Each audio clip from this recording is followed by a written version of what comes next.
तो चलो नेक्स्ट हमारा जो टॉपिक है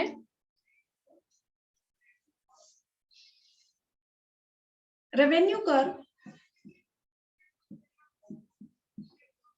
अंडर मोनोपोलिस्टिक कंपटीशन।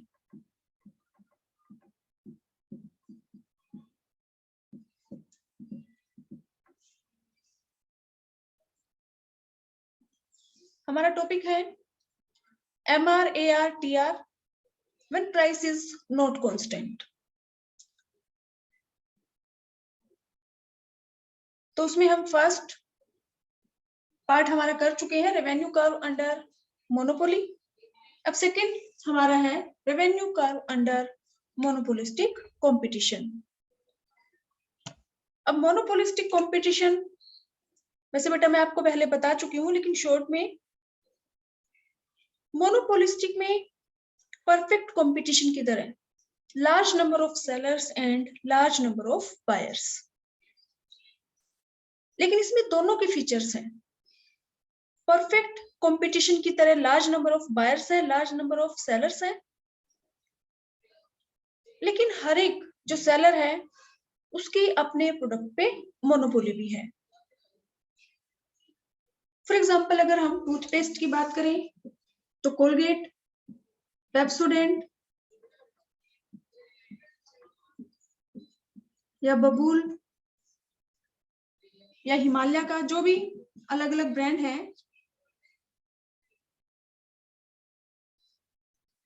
तो है तो सबका टूथपेस्ट। तो एक ही प्रोडक्ट को सेल करने के लिए लार्ज नंबर ऑफ सेलर्स हैं और खरीदने वाले भी लार्ज नंबर ऑफ बायर्स हैं, लेकिन इसमें मोनोपोली भी है क्योंकि ब्रांड अलग अलग है। तो कोलगेट जो फर्म है कोलगेट की, उसकी अपने टूथपेस्ट पे मोनोपोली है। जो पेप्सोडेंट जो फर्म है वो अपने प्रोडक्ट में उसकी मोनोपोली है। तो जो मोनोपोलिस्टिक कंपटीशन है इसका मेन एक जो इसकी फीचर है वो है डिफरेंशियल।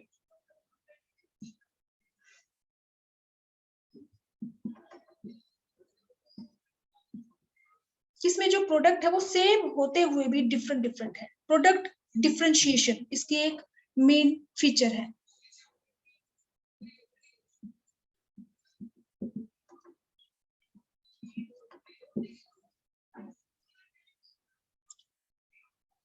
तो मोनोपोलिस्टिक कंपटीशन में जो सेलर हैं उनका फुल कंट्रोल नहीं है प्राइस के ऊपर, क्योंकि मार्केट में बहुत सारे ब्रांड अवेलेबल हैं। तो हम ये कहेंगे परफेक्ट कंपटीशन में जो फर्म है उनको हम बोलते हैं प्राइस टेकर, कि मार्केट में जो प्राइस डिटरमिन हो जाए उसी पे वो जितना चाहे सेल कर सकते हैं। मोनोपोली में जो फर्म है उसको हम बोलते हैं प्राइस मेकर, क्योंकि अकेली फर्म है, एक ही सेलर है, वो चाहे फर्म हो, कंपनी हो या कार्टेल, उन्होंने अपना एक ग्रुप फॉर्म किया है या इंडिविजुअल है, तो उसमें हम कहेंगे फुल कंट्रोल ओवर प्राइस। तो मोनोपोली मार्केट में जो भी सेलर है उसको हम कहेंगे प्राइस मेकर। लेकिन जो मोनोपोलिस्टिक कंपटीशन है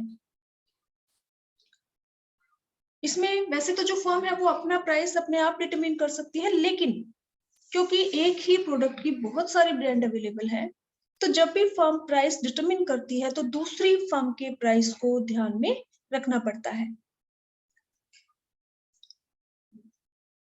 तो इसीलिए इसमें हम कहेंगे पार्शियल कंट्रोल ओवर प्राइस।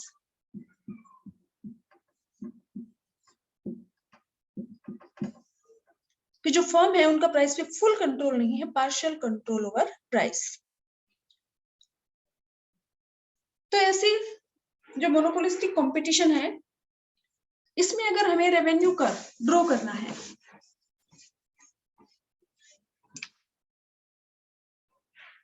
तो इसमें भी जो फर्म है अगर अपने प्रोडक्ट को ज्यादा सेल करना चाहे, अपने प्रोडक्ट की डिमांड को इंक्रीज करना चाहती है, मार्केट एक्सपेंड करना चाहे, तो इनको भी अपने प्राइस को कम करना पड़ेगा। मीन्स अगर ये ज्यादा प्राइस फिक्स करती है तो मार्केट में डिमांड कम होगी, और अगर प्राइस कम कर दें तो मार्केट में डिमांड इंक्रीज हो जाएगी। तो इसीलिए मोनोपोलिस्टिक कंपटीशन में अगर हमें रेवेन्यू कर्व ड्रॉ करना है तो इसमें हम वही आउटपुट यूनिट्स ले लेंगे 1 2 3 4 और AR मींस प्राइस। तो इसमें भी सेम मोनोपोली की तरह जो फर्म्स है अगर अपने मार्केट को एक्सपेंड करना चाहे तो उनको प्राइस कम करना पड़ेगा, 10 9.5 9 8.5। तो यहां हम कहेंगे पार्शियल कंट्रोल ओवर प्राइस कि जो फर्म है, अगर मैं कहूं कि एक कोलगेट है, पेप्सोडेंट है, वही अगर जो 100 ग्राम का उनका जो टूथपेस्ट है, इसका भी 100 ग्राम का टूथपेस्ट है, अगर पेप्सोडेंट का 100 ग्राम का जो है वो मिलता है 70 रुपीज में, और कोलगेट अगर अपने प्राइस को इंक्रीज कर दे कि 100 ग्राम का यही 100 में दे, तो क्या हम लोग इसको खरीदेंगे? मोस्टली जो लोग हैं वो किसकी डिमांड करेंगे? पेप्सोडेंट की। तो इसमें जो फर्म्स है वो जब भी प्राइस डिटरमिन करती है दूसरी फर्म के प्राइस को ध्यान में रख के करती है। और मोनोपोलिस्टिक कंपटीशन में मोस्टली जो कंपटीशन होता है वो होता है नॉन प्राइस कंपटीशन। मींस कि अगर हम जो भी एडवर्टीजमेंट में देखते हैं कि अगर पेप्सोडेंट ये कहे कि हम हमारे टूथपेस्ट में नमक है, या कोलगेट वाले कहे कि हमारे टूथपेस्ट में नमक है, लौंग है, तो एडवर्टीजमेंट के थ्रू हम उस प्रोडक्ट की तरफ अट्रैक्ट होते हैं और उसको परचेज करना शुरू करते हैं। तो जो दूसरी फर्म है वो क्या करती है? वो कहेंगे कि हम अपने टूथपेस्ट के साथ एक ब्रश फ्री दे रहे हैं या 2 ब्रश फ्री है। मींस मोस्टली इनमें नॉन प्राइस कंपटीशन होता है कि दूसरी फर्म का प्राइस अगर कम है प्रोडक्ट का, कि मान लो पेप्सोडेंट ने वो 70 से 60 कर दिया, तो जरूरी नहीं है कि कोलगेट भी अपने प्राइस को कम करे। वो क्या करेंगे कि जो भी ये टूथपेस्ट है इसके साथ हमने 2 ब्रश फ्री दे दी, या कोई सोप फ्री दे दी, या कोई क्रीम फ्री दे दी।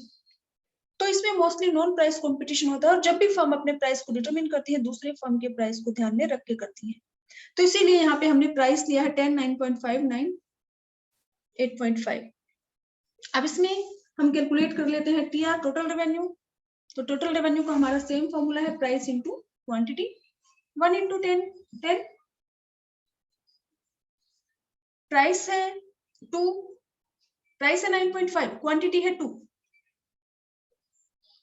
तो 2 इंटू 9.5 टोटल रेवेन्यू हमारा आ जाएगा ये 19।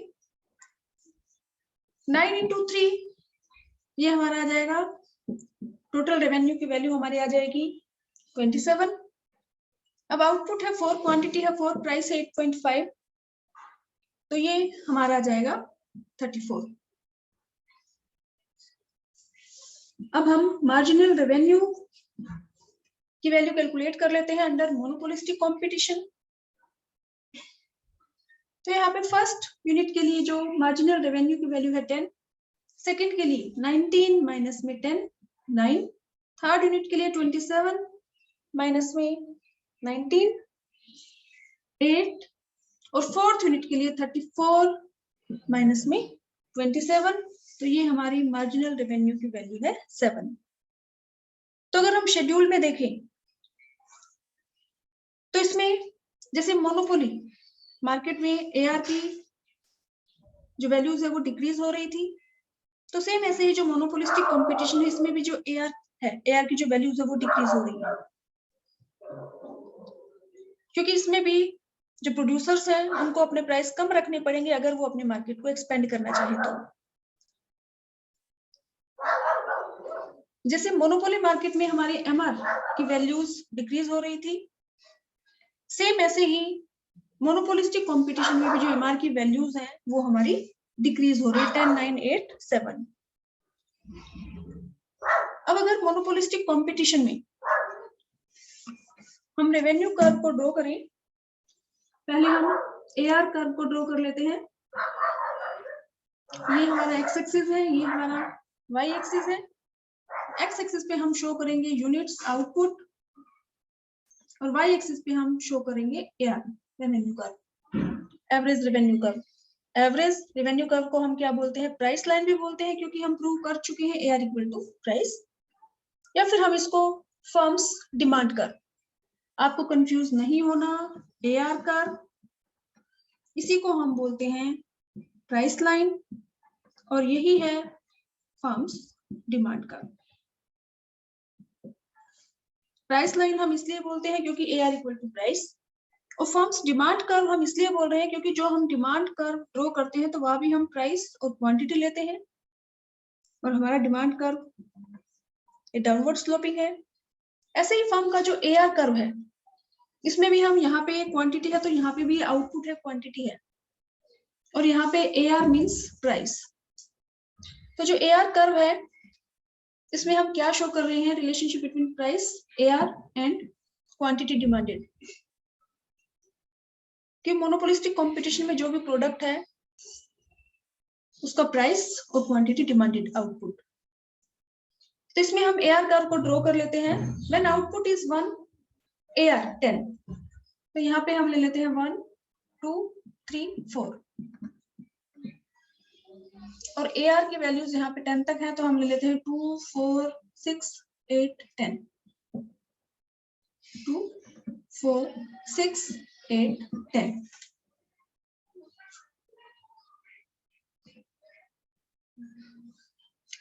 जब आउटपुट 1 है तो एआर की वैल्यू है 10, तो यहां से 1 और ये 10। सेकेंड यूनिट पे एआर की वैल्यू है 9.5, तो सेकेंड यूनिट पे हम ये यहाँ पे ये है 8, ये 10, 9 और 9.5।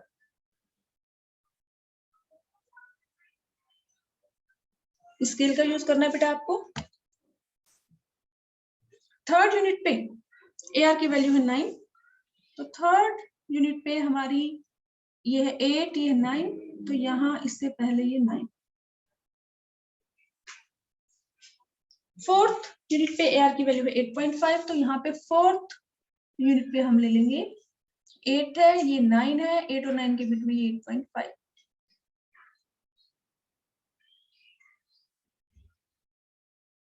तो ये हम इसको ड्रॉ कर देंगे, तो ये हमारा क्या ड्रॉ हो गया, AR curve. AR curve, price line और demand curve of monopolistic competition. अब अगर हम एमआर कर्व को ड्रॉ करें तो फर्स्ट पे मार्जिनल रेवेन्यू की वैल्यू है 10, यानी कि फर्स्ट पॉइंट हमारा यही है, फर्स्ट यूनिट पे एमआर की वैल्यू है 10, ये सेकेंड यूनिट पे एमआर की वैल्यू है 9, तो सेकेंड यूनिट पे यहाँ पे 9, ये 9.5 है, यहाँ पे 9, यानी कि ये थर्ड यूनिट पे एमआर की वैल्यू है 8, तो थर्ड पे हम ले लेंगे 8। फोर्थ यूनिट पे मार्जिनल रेवेन्यू की वैल्यू है 7, तो फोर्थ पे हम ले लेंगे 7, ये 6 8 और इसके मिड में 7। तो ये जो कर्व है इसी पॉइंट से, जहां से एआर शुरू है वहीं से स्टार्ट है, और ये हमारा कर्व ड्रॉ हो गया एमआर। तो मोनोपोलिस्टिक कंपटीशन में भी हमारा जो बिहेवियर है, स्लोप है एआर कर्व का, वो हमारा है डाउनवर्ड, और जो एमआर कर्व है इसका जो स्लोप है ये भी हमारा क्या है, डाउनवर्ड। लेकिन अगर हम देखें शेड्यूल में, तो when AR is 10, MR is 10, दोनों एक ही उससे शुरू हो रहे हैं, लेकिन सेकेंड यूनिट पे एआर की वैल्यू 9.5 और एमआर क्या है 9, MR is less than AR. Third unit पे एआर की वैल्यू है 9, एमआर की वैल्यू है 8, यहाँ पे भी AR is greater than MR. Fourth unit पे भी एआर की वैल्यू 8.5 और एमआर है 7, means MR marginal revenue falls fastly than AR. Average revenue decrease तो हो रहा है, लेकिन जो एमआर है वो एआर की बजाय ज्यादा जल्दी कम हो रहा है। रीजन, क्योंकि इसमें तो देखो टीआर का जो डिफरेंस है ये है एमआर, लेकिन एआर में ये एवरेज हो जाता है, पर यूनिट में कन्वर्ट हो जाता है, तो इसीलिए जो एमआर है false fastly than AR.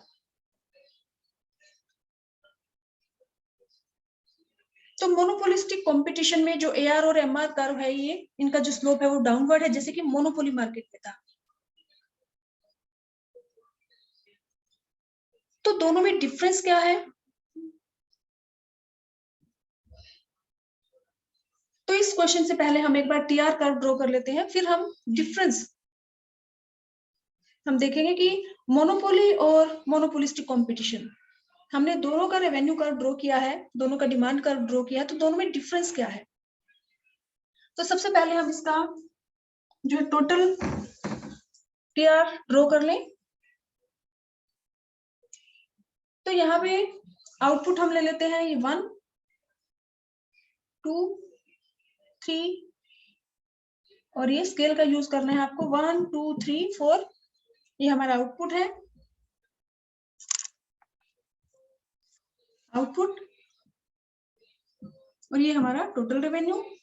TR की हमारी जो वैल्यूज है मैक्सिमम है 34 तक, तो हम यहाँ पे ले लेते हैं ये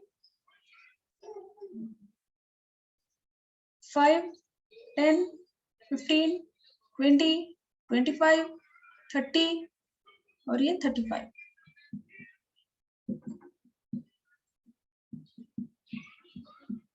फर्स्ट यूनिट पे टोटल रेवेन्यू की वैल्यू है 10, तो फर्स्ट पे यहाँ ये 10 हम मार्क कर देंगे। सेकंड यूनिट पे टोटल रेवेन्यू की वैल्यू है 19, तो यहाँ सेकंड यूनिट पे हम, ये 15 है, ये 20 है, 16 17 18 19, ये 20 से जस्ट थोड़ा सा पहले हम ये पॉइंट हम मार्क कर देंगे। थर्ड यूनिट पे टीआर की वैल्यू 27, थर्ड पे हम ले लेंगे 27, थर्ड पे 27, ये 25 है, ये 30 है, 26 27 28 29, यहाँ स्केल का यूज करना है बेटा आपको, ये 27। और फोर्थ यूनिट पे टीआर की वैल्यू है 34, तो फोर्थ यूनिट पे हम लेंगे 34, तो ये हमारा 30 35, ये 35 से जस्ट बिलो थोड़ा सा पहले, तो ये हमारा जो है ये टीआर ड्रॉ हो जाएगा।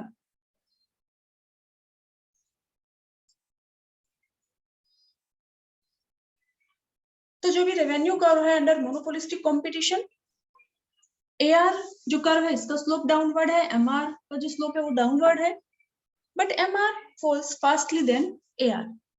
अब क्योंकि एमआर कम हो रहा है और एमआर रेट है टीआर के इंक्रीज होने की, तो क्योंकि एमआर डिक्रीज हो रहा है 10 9 8 7, इसीलिए जो टीआर है वो इंक्रीज हो रहा है बट डिमिनिशिंग रेट। अब इसमें भी सेम वही पॉइंट है कि अगर एमआर जैसे जैसे आउटपुट इंक्रीज होगा तो जो एमआर है वो 0 भी हो सकता है, नेगेटिव भी हो सकता है, वैसे ये रेयर पोजीशन है, लेकिन अगर जो एमआर है वो हमारा 0 भी हो सकता है, नेगेटिव भी हो सकता है। तो अगर एमआर जब हमारा डिक्रीज हो रहा है बट पॉजिटिव है, तो हमारा टीआर इंक्रीज होगा डिमिनिशिंग रेट से। व्हेन एमआर इक्वल टू 0 है तो टीआर हमारा क्या है, मैक्सिमम, और एमआर जब नेगेटिव होगा तो टीआर स्टार्ट्स डिक्रीजिंग। अब जो टीआर कर्व है क्या वो एक्स एक्सिस को टच करेगा? जो टीआर कर्व है it touches X axis when AR equal to 0, क्योंकि टीआर हम कैलकुलेट करते हैं AR इंटू आउटपुट या क्वांटिटी, और अगर प्राइस 0 है तो हम किसी भी क्वांटिटी से मल्टीप्लाई करें हमारी टोटल रेवेन्यू की वैल्यू क्या आ जाएगी, 0। लेकिन ऐसा रेयर ये पोजीशन है क्योंकि कोई भी प्रोड्यूसर 0 प्राइस पे अपने प्रोडक्ट को सेल नहीं करेगा। तो जो AR है वो हमारा नो नेगेटिव है, AR हमारा 0 नहीं होगा, नेगेटिव नहीं होगा। MR 0 भी हो सकता है, नेगेटिव हो सकता है, रेयर सिचुएशन है, लेकिन फिर भी MR तो हमारा 0 नेगेटिव हो सकता है, लेकिन AR कभी भी 0 या नेगेटिव नहीं होगा। और जब तक AR 0 नहीं होगा तो TR जो कर्व है वो एक्स एक्सिस को टच नहीं करेगा। अब देखो बेटा, इसमें हमारा नेक्स्ट जो क्वेश्चन है कि मोनोपोली और मोनोपोलिस्टिक,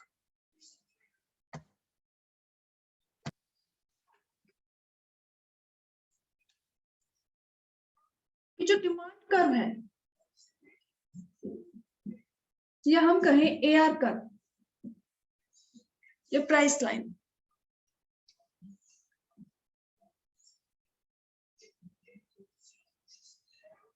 एआर कर्व या डिमांड कर्व,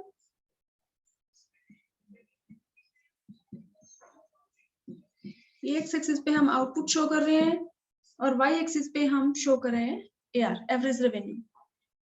तो मोनोपोली और मोनोपोलिस्टिक में दोनों ही फॉर्म्स ऑफ मार्केट में हमारा जो रेवेन्यू कर्व है, एवरेज रेवेन्यू कर्व है या डिमांड कर्व है, उसका स्लोप हमारा डाउनवर्ड है।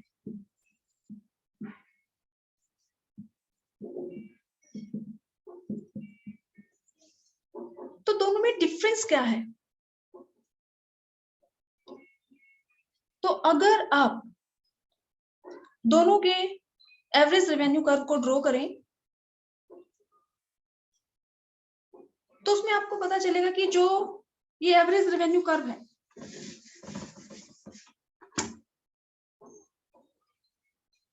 ये आपका है मोनोपोली का और ये आपका बनेगा मोनोपोलिस्टिक का कंपटीशन।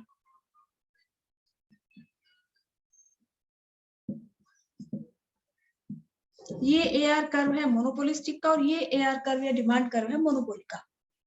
दोनों का स्लोप डाउनवर्ड है, लेकिन फिर भी दोनों में डिफरेंस क्या है? ये देखो, हमने डिमांड कर्व में भी हमने ये स्टडी किया था कि जो कर्व जितना फ्लैटर है, ये जो मोनोपोलिस्टिक का डिमांड कर्व है ये फ्लैटर है बजाय के मोनोपोली के डिमांड कर्व से। तो जो डिमांड कर्व जितना फ्लैटर होगा उतना ही ज्यादा वो इलास्टिक होगा। तो हम कहेंगे कि मोनोपोली मार्केट का जो डिमांड कर्व है वो स्टीपर है बजाय के demand curve of monopolistic competition. या फिर हम कहें कि मोनोपोलिस्टिक कंपटीशन का जो डिमांड कर्व है वो फ्लैटर है बजाय के मोनोपोली फर्म के डिमांड कर्व की बजाय। ऐसा क्यों है? क्योंकि there are lots of substitutes available in monopolistic competition. देखो, मोनोपोली में तो क्योंकि सिंगल सेलर है, वो चाहे कंपनी हो, फर्म हो, इंडिविजुअल हो या कार्टेल फॉर्म कर रखा हो, तो उसमें सिंगल सेलर होने की वजह से जो बायर्स है उनके पास ऑप्शंस नहीं है, सब्स्टिट्यूट नहीं है।